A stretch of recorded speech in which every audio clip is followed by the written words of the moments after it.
Good evening, Miss Jupiter. That's Juspeczyk. Jupiter was my mother's publicity name. Apologies. Katee, it seems as if you are a part of every fandom that I'm a part of, and this is no different. I love The Watchmen, and I think this is such a faithful remake, or really should say adaptation of the graphic novel. It does such a wonderful job of putting you in the comic book panel and experiencing it as if you were reading the comic. Now, how familiar were you with the Watchmen graphic novel before joining the project, and what were your initial thoughts on Laurie as a character? So I was familiar in it that I don't personally own it, but my brother did. So I had seen it and I knew of it very well because of the Snyder version as well. Sure. And so for me, I think what was really important was I read the script. I tried to put myself in her shoes. And then I tried to figure out who she was at her core. She's an incredibly strong woman, obviously. But I think the thing that we see in her, or that I saw in her right off the bat, was self-doubt, vulnerability, and pain. And those are things that I really wanted to have exist in her throughout the entire 2 parts. That's incredible. Now, it's crazy because when I watched the film, I felt as if I was living in those comic panels, and you guys did such a great job of bringing the voices to life when I would read the comic, bringing this life and what I hear in my head. Now, this film is directed by Brandon and written by J. Michael Straczynski, who is a genius when it comes to writing comics and television shows. How have both been? How have you worked with both on this adaptation, and how did their direction influence your performance? So I agree with you. I mean, they're both so talented, and what they created in this was really special. I think fans of the book will see that they are also fans of the book and respected it so much.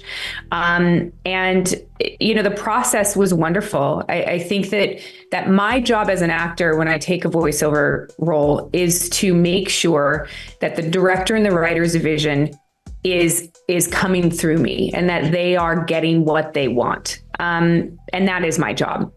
And so I took those things that we talked about earlier, that pain, that vulnerability, that self-doubt, and I made sure they knew that that's what I wanted. That's what I wanted.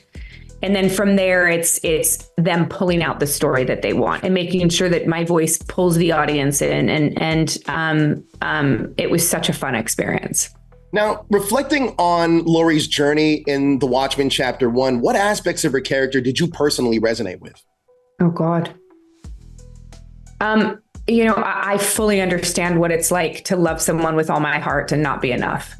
I really do. I know what that feels like. And it is one of the worst feelings. And so, yeah. That right there was something that I feel that in my core.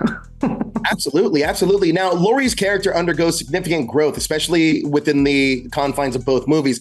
Without giving away any spoilers, I mean, I'm sure a lot of folks have read the book, but how did you capture the evolution of Laurie throughout the film? So I think that honestly comes to trust. It's trusting the vision of the team that's been assembled, and trusting Brandon, and really just staying true to what was written. And I think we did a really good job. I think that the talent that they have been assembled for this project is phenomenal. Not only just in the voiceover world, but in live action as well. And I think that every single person plays their part perfectly. And I think that the fans are going to love this. Couldn't agree with you more. I do want to have a last question really quick. Look, you got me into modern sci-fi. BSG got me into modern sci-fi. I think it's one of the greatest sci-fi shows out there. I never really watched the original, but I know there's a reboot coming up, and it's really hard for me to envision somebody else playing Starbuck. But would you want to return to that BSG world? And are you excited to see their take on Starbuck? So actually, it was just announced last week that fell apart. So So there are no plans at this point for Battlestar Galactica to come back. And I understand people's disappointment. And I have always said, because we were not involved in that reimagining at all, that I have always said that we don't own this. You know, we remade this 20 years after it was made the first time. It's been 20 years. It's someone else's. They can do whatever they want to it. But I've always said, as a person who loves the world, if they can find a story to tell, I'm on board. I can't wait to see it. And obviously it didn't work. So if someone else can come along and bring that to life, then all power to them. I don't know if I would have the ability to play Starbuck anymore in my life. You know, it was 25 years ago, 20 years ago, I guess. I'm aging myself. I don't even know how long ago it was. That's how old I am.